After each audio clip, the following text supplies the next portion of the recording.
ఓం శాంతి. ఈరోజు మురళి డేట్ 16 జనవరి 2025. బాబా చెప్తున్నారు, మధురమైన పిల్లల్లారా, స్మృతి చాట్ రాయండి.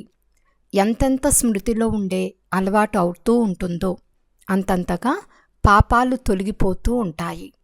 కర్మాతీత స్థితి సమీపానికి వస్తూ ఉంటుంది.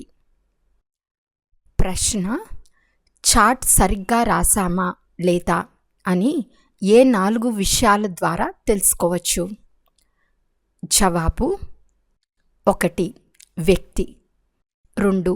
నడవడిక, 3. సర్వీస్, 4. ఖుషి. బాప్దాదా ఈ 4 విషయాలను చూసి వీరి చాట్ సరిగ్గా ఉందా లేదా అని తెలియజేస్తారు. ఏ పిల్లలైతే మ్యూజియం లేక ప్రదర్శనీల సేవలో తత్పరులై ఉంటారో, ఎవరి నడవడిక రాయల్గా ఉంటుందో, అపారమైన ఖుషీలో ఉంటారో వారి చాట్ తప్పకుండా సరిగ్గా ఉంటుంది. పాట: ముఖాన్ని చూసుకో ప్రాణి, మనసు అనే దర్పణంలో. ఓం శాంతి. పిల్లలు పాట విన్నారు. ఎంత పాపం మిగిలి ఉంది, ఎంత పుణ్యం జమ అయింది, దీని అర్థం కూడా లోతుగా తెలుసుకోవాలి. అనగా సతోప్రధానంగా అయ్యేందుకు ఆత్మకు ఇంకా ఎంత సమయం ఉంది, ఇప్పుడు ఎంతవరకు పావనంగా అయ్యారు, ఇది అర్థం చేసుకోగలరు కదా. మేము 2-3 గంటలు స్మృతిలో ఉన్నామని కొంతమంది, 1 గంట స్మృతిలో ఉన్నామని కొంతమంది చాట్ రాస్తారు. ఇది చాలా తక్కువ స్మృతి చేసినట్లయితే పాపాలు తక్కువగా సమాప్తమవుతాయి. ఇప్పుడింకా సమాప్తం కాని పాపాలు చాలా ఉన్నాయి కదా. ఆత్మనే ప్రాణి అని అంటారు. ఇప్పుడు తండ్రి చెప్తున్నారు, ఓ ఆత్మ, ఈ లెక్కల్లో ఎన్ని పాపాలు సమాప్తమై ఉంటాయని స్వయాన్ని ప్రశ్నించుకోండి. మేము ఎంతవరకు పుణ్యాత్ములుగా అయ్యాము అనేది చాట్ ద్వారా తెలుస్తుంది. కర్మాతీత స్థితి అయితే అంతిమంలో వస్తుందని తండ్రి అర్థం చేయించారు. స్మృతి చేస్తూ చేస్తూ అలవాటైపోతుంది. అప్పుడు ఎక్కువ పాపాలు సమాప్తమవుతూ ఉంటాయి. మేము బాబా స్మృతిలో ఎంతవరకు ఉన్నామని స్వయాన్ని పరిశీలించుకోవాలి. ఈ విషయంలో గొప్పలు చెప్పుకోవాల్సిన అవసరం లేదు. ఇది మిమ్మల్ని మీరు చెక్ చేసుకునేందుకే. బాబా మీ చాట్ రాసి ఇచ్చినట్లయితే ఈ చాట్ సరిగ్గా ఉందా లేదా అని బాబా వెంటనే తెలియజేస్తారు. వ్యక్తి, నడవడికలు, సర్వీసు, ఖుషీని చూసి వీరి చాట్ ఎలా ఉందో బాబా వెంటనే అర్థం చేసుకుంటారు. క్షణక్షణం స్మృతి ఎవరికి ఉంటుంది? ఎవరైతే మ్యూజియం మరియు ప్రదర్శనీ సేవలో ఉంటారో వారికి ఉంటుంది. మ్యూజియంలోకి అయితే పూర్తి రోజంతా వస్తూ పోతూ ఉంటారు. ఢిల్లీలో అయితే చాలామంది వస్తూ ఉంటారు. క్షణక్షణం తండ్రి పరిచయాన్ని ఇవ్వవలసి ఉంటుంది. వినాశనం అయ్యేందుకు కొన్ని సంవత్సరాల సమయమే ఉందని ఎవరికైనా చెప్పారనుకోండి, ఇది ఎలా సాధ్యం అని వారు అడుగుతారు. వెంటనే ఇది మేము చెప్పడం లేదు, భగవాను వాచ అని చెప్పండి. భగవంతుని వాక్యాలు తప్పకుండా సత్యంగానే ఉంటాయి కదా అని చెప్పండి. అందుకే మాటిమాటికి ఇది శివబాబా శ్రీమతము అని చెప్పండి. ఇది మేం చెప్పడం లేదు, ఇది వారి శ్రీమతం. వారు సత్యమైన వారు, వారిని ట్రూత్ అని అంటారు. మొట్టమొదట తండ్రి పరిచయాన్ని తప్పకుండా ఇవ్వవలసి ఉంటుంది. కనుక ప్రతి చిత్రంలో శివ భగవాను వాచ అని రాయమని బాబా చెప్తారు. వారు ఖచ్చితంగానే తెలియచేస్తున్నారు. మాకు కూడా ఏమి తెలిసేది కాదు, తండ్రి తెలియచేశారు, అందుకే మేము శ్రీమతం అని చెప్తున్నామని చెప్పండి. అప్పుడప్పుడు వార్తాపత్రికల్లో కూడా వినాశనం త్వరగా జరుగుతుందని, ఫలానా వారి భవిష్యవాణి అని చెప్తూ ఉంటారు. ఇప్పుడు మీరు అనంతమైన తండ్రికి పిల్లలుగా అయ్యారు. ప్రజాపిత బ్రహ్మ కుమారి కుమారులు చాలామంది ఉన్నారు కదా. మేము బేహద్దు తండ్రి పిల్లలమని మీరు తెలుపుతారు. వారే పతిత పావనులు, జ్ఞానసాగర్లు. మొదట ఈ విషయాన్ని అర్థం చేయించి పక్కాగా చేస్తున్న తర్వాత ముందుకు వెళ్ళాలి. యాదవులు, కౌరవులు మొదలైన వారు వినాశకాలే విపరీత బుద్ధి కలవారని శివబాబా చెప్పారు. శివబాబా చెప్పారని చెప్తూ ఉంటే అందులో పిల్లలకు కూడా కళ్యాణం ఉంది. ఎందుకంటే శివబాబానే స్మృతి చేస్తూ ఉంటారు. తండ్రి మీకు ఏం అర్థం చేయిస్తారో దానిని మీరు ఇతరులకు అర్థం చేయిస్తూ ఉండండి. అలా చేస్తే సర్వీస్ చేసేవారి చాట్ బాగా ఉండి ఉంటుంది. పూర్తి రోజుల్లో 8 గంటలు సర్వీసులో బిజీగా ఉంటారు. 1 గంట విశ్రాంతి తీసుకుంటూ ఉండవచ్చు. అయినా 7 గంటలు సర్వీస్లో ఉంటారు కదా. కనుక వారి వికర్మలు చాలా వినాశనమై ఉంటాయని అర్థం చేసుకోవాలి. చాలామందికి క్షణక్షణం తండ్రి పరిచయాన్ని ఇస్తారు. కనుక తప్పకుండా అలాంటి సేవాదారి పిల్లలు తండ్రికి కూడా ప్రియమనిపిస్తారు. వీరు చాలామంది కళ్యాణం చేస్తారని తండ్రి గమనిస్తారు. రాత్రి పగలు వారికి చాలామంది కళ్యాణం చేయాలనే చింత ఉంటుంది. చాలామందికి కళ్యాణం చేయటం అనగా స్వయం కళ్యాణం చేసుకోవటమే. ఎవరైతే చాలామందికి కళ్యాణం చేస్తారో వారికే స్కాలర్షిప్ కూడా లభిస్తుంది. పిల్లలకైతే ఇదే వ్యాపారం. టీచర్గా అయ్యి చాలామందికి దారి చూపాలి. మొదట ఈ జ్ఞానాన్ని పూర్తిగా ధారణ చేయాల్సి ఉంటుంది. ఎవరి కళ్యాణం చేయకుంటే వీరి భాగ్యంలో లేదని భావించబడుతుంది. బాబా మమ్మల్ని ఉద్యోగం నుండి విడిపించండి, మేము ఈ సర్వీసులో తత్పరులు అవుతామని పిల్లలు అంటారు. వీరు సర్వీస్కు యోగ్యులు, బంధనముక్తులుగా కూడా ఉన్నారని బాబా కూడా గమనిస్తారు. అప్పుడు భలే 500-1000 రూపాయలను సంపాదించటం కంటే ఈ సేవలో తత్పరులై అనేక మందికి కళ్యాణం చేయండి బాబా చెప్తారు. అది కూడా బంధనముక్తులై ఉంటే మాత్రమే. సేవాదారి పిల్లలని గమనిస్తే బాబా వారికి ఈ సలహా ఇస్తారు. సేవాదారి పిల్లలను అన్ని చోట్లకు పిలుస్తూ ఉంటారు. పాఠశాలలో విద్యార్థి చదువుకుంటాడు కదా, ఇది కూడా చదివే. ఇదేమీ సాధారణ మతం కాదు. సత్యం అంటేనే సత్యం చెప్పేవారు. మేము శ్రీమతానుసారం మీ విషయాలు మీకు అర్థం చేయిస్తున్నాము. ఈశ్వరుని మతం మీకు ఇప్పుడు మాత్రమే లభిస్తుంది. తండ్రి చెప్తున్నారు, మీరు వాపస్ వెళ్ళాలి. ఇప్పుడు బేహద్ సుఖ వారసత్వాన్ని తీసుకోండి. కల్పకల్పం మీకు వారసత్వం లభిస్తూ వచ్చింది. ఎందుకంటే స్వర్గస్థాపన కల్పకల్పం జరుగుతుంది కదా. ఇది 5000 సంవత్సరాల సృష్టి చక్రం అని ఎవ్వరికీ తెలియదు. మనుషులు పూర్తిగా గాఢ అంధకారంలో ఉన్నారు. ఇప్పుడు మీరు పూర్తి వెలుగులో ఉన్నారు. స్వర్గస్థాపన అయితే తండ్రియే చేస్తారు. విశ్వానికి అగ్ని అంటుకున్న అజ్ఞాన నిద్రలో నిద్రిస్తున్నారనే గాయనం ఉంది. అనంతమైన తండ్రి జ్ఞానసాగరులని పిల్లలైన మీకు తెలుసు. ఉన్నతాతి ఉన్నతమైన తండ్రి కర్తవ్యం కూడా ఉన్నతమైనది. అలాగని ఈశ్వరుడు సమర్థుడు, ఏం కావాలన్నా చేయగలడని కాదు. ఇది కూడా అనాదిగా తయారైన డ్రామా. అంతా డ్రామానుసారంగానే నడుస్తుంది. యుద్ధం మొదలైన వాటిలో ఎంతోమంది మరణిస్తారు. ఇది కూడా డ్రామాలో నిర్ణయించబడింది. ఇందులో భగవంతుడు ఏం చేయగలరు? భూకంపాలు మొదలైనవి జరిగినప్పుడు ఓ భగవంతుడా అని ఎంతగా కేకలు వేస్తారు. కానీ భగవంతుడు ఏం చేయగలడు?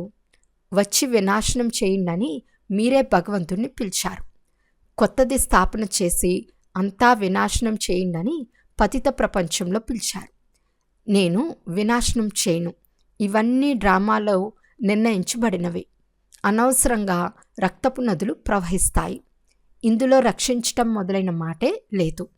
పావన ప్రపంచాన్ని తయారు చేయమని మీరు చెప్పారు. కనుక పతిత ఆత్మలు తప్పకుండా వెళ్ళిపోతాయి కదా. కొందరైతే అసలు ఏమీ అర్థం చేసుకోరు. శ్రీమతం అర్థం కూడా తెలియదు. భగవంతుడు అనగా ఎవరో కూడా అర్థం చేసుకోరు. ఎవరైనా పిల్లలు బాగా చదువుకోకపోతే నీది రాతి బుద్ధి అని తల్లిదండ్రులు అంటారు. సత్యుగంలో అయితే ఇలా అనరు. కలియుగంలో ఉండేవారే రాతి బుద్ధి కలవారు. ఇక్కడ ఎవ్వరికీ బంగారు బుద్ధి ఉండదు. ఈ రోజుల్లో మనుషులు ఏమేం చేస్తూ ఉంటారో చూడండి. ఒక గుండెను తీసి మరొక గుండెను అమరుస్తారు. మంచిది, ఇంత శ్రమపడి ఇది చేశారు. కానీ దీనివల్ల లాభమేమిటి? ఇంకా కొన్ని రోజులు ఎక్కువగా జీవిస్తారు, అంతే కదా. చాలామంది క్షుద్ర విద్యలు నేర్చుకుని వస్తారు. దీనివల్ల లాభమేమీ ఉండదు. మమ్మల్ని వచ్చి పావన ప్రపంచానికి అధికారులుగా చేయండి. మేము పతిత ప్రపంచంలో ఉంటూ చాలా దుఃఖితులుగా అయ్యామని భగవంతుణ్ణి స్మృతి చేస్తారు. సత్యుగంలో ఏ అనారోగ్యము మొదలైన దుఃఖంనిచ్చే మాటలేవి ఉండవు. ఇప్పుడు తండ్రి ద్వారా మీరు ఎంత ఉన్నత పదవి పొందుతారు? ఇక్కడ కూడా మనుషులు చదువు ద్వారానే ఉన్నతమైన డిగ్రీలు పొందుతారు. చాలా సంతోషంగా ఉంటారు. ఇది ఇంకా కొద్ది రోజులే ఉంటుందని పిల్లలైన మీకు తెలుసు. పాపాల భారమైతే తలపై చాలా ఉంది. చాలా శిక్షలు అనుభవిస్తారు. స్వయాన్ని పతితులమని చెప్పుకుంటారు కదా. వికారాల్లోకి వెళ్ళటం పాపమని భావించరు. పాపాత్ములుగా అవుతారు కదా. గృహస్థ ఆశ్రమం అనాదిగా వస్తుందని అంటారు. సత్య త్రేతాయుగాలలో పవిత్ర గృహస్థ ఆశ్రమం ఉండేదని అర్థం చేయించబడుతుంది. పాపాత్ములు అక్కడ ఉండరు. ఇక్కడ పాపాత్ములుగా ఉన్నారు. అందుకే దుఃఖితులుగా ఉన్నారు. ఇక్కడ అల్పకాల సుఖముంది. అనారోగ్యం వచ్చిందంటే మరణిస్తారు. మృత్యువైతే నోరు తెరుచుకుని నిలబడి ఉంది. అకస్మాత్తుగా గుండె ఫెయిల్ అవుతుంది. ఇక్కడ సుఖం కాకి రెట్టతో సమానమైనది. అక్కడ మీకు అపారమైన సుఖం ఉంటుంది. మీరు పూర్తి విశ్వానికి అధికారులుగా అవుతారు. ఏ విధమైన దుఃఖము ఉండదు. వేడి ఉండదు, చలి ఉండదు. సదా వసంత ఋతువు ఉంటుంది. తత్వాలు కూడా సక్రమంగా ఉంటాయి. స్వర్గం అంటే స్వర్గమే. రాత్రికి పగలుకు ఉన్నంత వ్యత్యాసం ఉంది. మీరు స్వర్గస్థాపన చేసేందుకే తండ్రిని పిలుస్తారు. వచ్చి పావన ప్రపంచాన్ని చేయండి, మమ్మల్ని పావనంగా చేయండి అని పిలుస్తారు. కనుక ప్రతి చిత్రంపై శివ భగవాను వాచ అని రాయబడి ఉండాలి. దీని ద్వారా క్షణక్షణం శివబాబా గుర్తుకు వస్తారు. జ్ఞానం కూడా ఇస్తూ ఉంటారు. మ్యూజియం లేక ప్రదర్శనీ సర్వీసులో జ్ఞానము యోగము రెండూ తోడుగా నడుస్తాయి. స్మృతిలో ఉండటం వలన నష పెరుగుతుంది. మీరు పావనంగా అయి విశ్వం అంతటి పావనంగా చేస్తారు. మీరు ఎప్పుడైతే పావనంగా అవుతారో అప్పుడు సృష్టి కూడా పావనమైనదే కావాలి. చివర్లో ఖయామత్ సమయం అయినందున అందరి లెక్కాచారాలు తీరిపోతాయి. మీ కొరకు నేను నూతన సృష్టిని ప్రారంభం చేయవలసి ఉంటుంది. మళ్ళీ శాఖలు తెరుస్తూ ఉంటారు. పవిత్రంగా తయారు చేసేందుకు నూతన ప్రపంచమైన సత్యుగానికి పునాది తండ్రి తప్ప ఇతరులెవ్వరూ వేలేరు. కనుక అలాంటి తండ్రిని స్మృతి కూడా చేయాలి. మీరు మ్యూజియం మొదలైన వాటి ప్రారంభోత్సవం గొప్ప వ్యక్తులతో చేయిస్తే శబ్దం వ్యాపిస్తుంది. ఇక్కడకు వీరు కూడా వస్తున్నారని మనుషులు భావిస్తారు. మీరు రాసి ఇవ్వండి, మేము మాట్లాడతామని కొందరు అంటారు. అది కూడా తప్పే అవుతుంది. బాగా అర్థం చేసుకుని మాట్లాడితే చాలా మంచిది. కొందరు ఖచ్చితంగా ఉండాలని రాసుకుని చదివి వినిపిస్తారు. పిల్లలైన మీరు ఓరల్గా అర్థం చేయించాలి. ఆత్మలైన మీలో జ్ఞానమంతా ఉంది కదా. మీరు జ్ఞానాన్ని మళ్ళీ ఇతరులకు ఇస్తారు. ప్రజలు వృద్ధి అవుతూ ఉంటారు. జనసంఖ్య కూడా పెరుగుతూ ఉంటుంది కదా. అన్ని వస్తువులు పెరుగుతూ ఉంటాయి. వృక్షమంతా శిథిలావస్థకు వచ్చింది. మన ధర్మం వారు ఎవరైతే ఉంటారో వారు బయటకు వస్తారు. నెంబర్ వారుగా అయితే ఉంటారు కదా. అందరూ ఒకే విధంగా చదవలేరు. 100కి 1 మార్కు తెచ్చుకునేవారు కూడా ఉన్నారు. ఏ కొద్దిగా విన్నా 1 మార్కు లభించిన స్వర్గంలోకి వచ్చేస్తారు. ఇది కూడా బేహద్ చదువు. దీనిని బేహద్ తండ్రి మాత్రమే చదివించగలరు. ఈ ధర్మానికి చెందిన వారెవరైతే ఉన్నారో వారు వెలికి వస్తారు. మొదట అందరూ తమ ఇల్లైన ముక్తిధామానికి వెళ్ళాలి. తర్వాత నెంబర్ వారుగా వస్తూ ఉంటారు. కొందరు త్రేతాయుగ అంతిమం వరకు వస్తూ ఉంటారు. భలే బ్రాహ్మణులుగా అవుతారు. కానీ బ్రాహ్మణులందరూ సత్యుగంలోకి రారు. కొందరు త్రేతాయుగం అంతిమం వరకు వస్తూనే ఉంటారు. ఇవి అర్థం చేసుకోవలసిన విషయాలు. రాజధాని స్థాపన అవుతూ ఉందని బాబాకు తెలుసు. అందరూ ఒకే విధంగా ఉండరు. రాజ్యంలో అన్ని వెరైటీలు కావాలి. ప్రజలను బయటవారని అంటారు. ప్రజలను బయటవారని అంటారు. అక్కడ మంత్రులు మొదలైన వారి అవసరం ఉండదని బాబా అర్థం చేయించారు. వారికి శ్రీమతం లభించింది. దానితోనే ఇలా అంటే లక్ష్మీనారాయణులు అయ్యారు. వారు ఎవరి సలహా తీసుకోవాల్సిన అవసరం ఉండదు. మంత్రులు మొదలైన వారు ఎవ్వరూ ఉండరు. తర్వాత మళ్ళీ పతితులుగా అయినప్పుడు ఒక మంత్రి, ఒక రాజు, రాణి ఉంటారు. ఇప్పుడైతే అనేక మంది మంత్రులు ఉన్నారు. ఇక్కడైతే పంచాయతీ రాజ్యం ఉంది కదా. ఒకరి మతం మరొకరి మతంతో కలవదు. ఒకరితో స్నేహం చేసుకుని అర్థం చేయిస్తే పని చేసేస్తారు. ఇంకొకరు వస్తే అతనికి అర్థం కాకుంటే ఆ పనిని ఇంకా పాడు చేసేస్తారు. ఒకరి బుద్ధి మరొకరితో కలవదు. అక్కడ మీ మనోకామనలన్నీ పూర్తి అవుతాయి. ఇక్కడ మీరు ఎంత దుఃఖాన్ని అనుభవించారు. దీని పేరే దుఃఖధామం. భక్తి మార్గంలో ఎన్ని ఎదురు దెబ్బలు తిన్నారు. ఇది కూడా డ్రామా. ఎప్పుడైతే దుఃఖితులుగా అవుతారో అప్పుడు తండ్రి వచ్చి సుఖవారసత్వాన్ని ఇస్తారు. తండ్రి మీ బుద్ధిని ఎంతగా వికసింపచేశారు. ధనవంతులకు ఇది స్వర్గం, పేదలకు నరకమని మనుషులు అంటారు. స్వర్గమని దేనినంటారో మీకు యథార్థంగా తెలుసు. సత్యుగంలో ఎవరు దయాసాగరా అని పిలవరు. ఇక్కడ దయ చూపండి, ముక్తినివ్వండి, దయ చూపండి అని పిలుస్తారు. తండ్రి అందరినీ శాంతిధామము, సుఖధామానికి తీసుకెళ్తారు. అజ్ఞాన కాలంలో మీకు కూడా ఏమీ తెలిసేది కాదు. ఎవరైతే నంబర్ 1 తమో ప్రధానంగా ఉంటారో వారే మళ్ళీ నంబర్ 1 సతో ప్రధానంగా అవుతారు. ఇతడు తన గొప్పలు చెప్పుకోవటం లేదు. గొప్పతనమంతా ఒక్క తండ్రిది మాత్రమే. లక్ష్మీనారాయణులు కూడా అలా తయారు చేసేది వారే కదా. భగవంతుడు అత్యంత ఉన్నతమైన వారు. వారు ఉన్నతంగానే చేస్తారు. అందరూ ఉన్నతంగా అవ్వలేరని బాబాకు తెలుసు. అయినా పురుషార్థం చేయవలసి వస్తుంది. ఇక్కడకు మీరు నరు నుండి నారాయణునిగా అయ్యేందుకు వస్తారు. బాబా, మేము స్వర్గ సామ్రాజ్యాన్ని తీసుకుంటాము. మేము సత్యనారాయణుని సత్యమైన కథను వినేందుకు వచ్చామని అంటారు. బాబా చెప్తారు, మంచిది, మీ నోట్లో గులాబ్ జామున్. కష్టపడండి. అందరూ లక్ష్మీనారాయణులుగా అవ్వలేరు. మీ రాజధాని స్థాపన అవుతూ ఉంది. రాజపరివారానికి, ప్రజల పరివారానికి చాలామంది కావాలి కదా. ఆశ్చర్యవంతులై వింటారు. అందరికీ చెప్తారు, వదిలి వెళ్ళిపోతారు.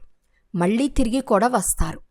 ఏ పిల్లలైతే స్వయాన్ని ఏదో కొంత ఉన్నతి చేసుకుంటారో వారిపైకి వస్తారు.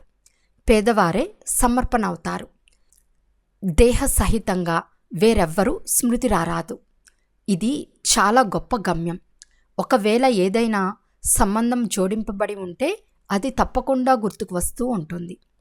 తండ్రికి ఏది గుర్తుకొస్తుంది? పూర్తి రోజంతా బుద్ధి బేహద్దులోనే ఉంటుంది. ఎంత శ్రమ చేయవలసి ఉంటుంది. తండ్రి చెప్తారు, నా పిల్లల్లో కూడా ఉత్తములు, మధ్యమైన వారు, కనిష్ఠులు ఉన్నారు. ఇతరులెవ్వరైనా వస్తే వారు పతిత ప్రపంచం వారని కూడా అర్థమవుతుంది. అయినా యజ్ఞసేవ చేస్తున్నారు కనుక గౌరవం ఇవ్వవలసి ఉంటుంది. తండ్రి యుక్తియుక్తుడు కదా. ఇది శాంతి స్తంభం, అత్యంత పవిత్రమైన స్తంభం. ఇక్కడ అత్యంత పవిత్రమైన తండ్రి వచ్చి కూర్చుని పూర్తి విశ్వాన్ని పవిత్రంగా చేస్తారు. ఇక్కడకు పతితులెవ్వరూ రాలేరు. కానీ తండ్రి చెప్తారు, పతితులందరినీ పావనంగా చేసేందుకే నేను వచ్చాను. ఈ ఆటలో నా పాత్ర కూడా ఉంది. అచ్చా, మధురాతి మధురమైన అపురూపమైన పిల్లలకు మాతాపిత బాప్దాదాల ప్రియ స్మృతులు మరియు గుడ్ మార్నింగ్. ఆత్మీక పిల్లలకు ఆత్మీక తండ్రి నమస్తే. ఆత్మీక తండ్రికి ఆత్మీక పిల్లల యొక్క ప్రియ స్మృతులు మరియు నమస్తే నమస్తే నమస్తే. ధారణ కొరకు ముఖ్య సారం. ఫస్ట్ పాయింట్, మీ చార్ట్ను చూసుకుంటూ ఎంత పుణ్యం జమ అయిందో, ఆత్మ ఎంతవరకు సతోప్రధానంగా అయిందో పరిశీలించుకోవాలి. స్మృతిలో ఉంటూ అన్ని లెక్కాచారాలు సమాప్తం చేసుకోవాలి. సెకండ్ పాయింట్, స్కాలర్షిప్ తీసుకునేందుకు సేవాదారులుగా అయ్యి అనేక మందికి కళ్యాణం చేయాలి. తండ్రికి ప్రియమైన వారిగా అవ్వాలి. టీచర్గా అయ్యి చాలామందికి దారి చూపించాలి. ఈరోజు వరదానము: తమ ఫరిస్తా స్వరూపం ద్వారా సర్వులకు వారసత్వపు అధికారాన్ని ఇప్పించే ఆకర్షణ్ మురత్ భవ. ఎటువంటి మెరిసిపోతున్న ఫరిస్తా డ్రెస్సును ధరించాలి అంటే దూర దూరాల వరకు గల ఆత్మలను తమ వైపు ఆకర్షించాలి. అంతేకాక అందరినీ బికారీతనం నుండి విడిపించి వారసత్వానికి అధికారులుగా తయారు చేయాలి. అందుకు జ్ఞానమూర్తులు, స్మృతిమూర్తులు మరియు సర్వ దివ్య గుణమూర్తులుగా అయి ఎగిరే కళలో స్థితమై ఉండే అభ్యాసాన్ని పెంచుకుంటూ వెళ్ళండి. మీ ఎగిరే కళయే అందరికీ నడుస్తూ తిరుగుతూ ఉన్న ఫరిస్తాల నుండి దేవతా స్వరూపాన్ని సాక్షాత్కారం చేయిస్తుంది. ఇదే విధాత వరదాత స్థితి యొక్క స్టేజి. స్లోగన్: ఇతరుల మనోభావాలను తెలుసుకునేందుకు సదా మన్మనాభవ స్థితిలో స్థితమై ఉండండి. అచ్చా. ఓం శాంతి.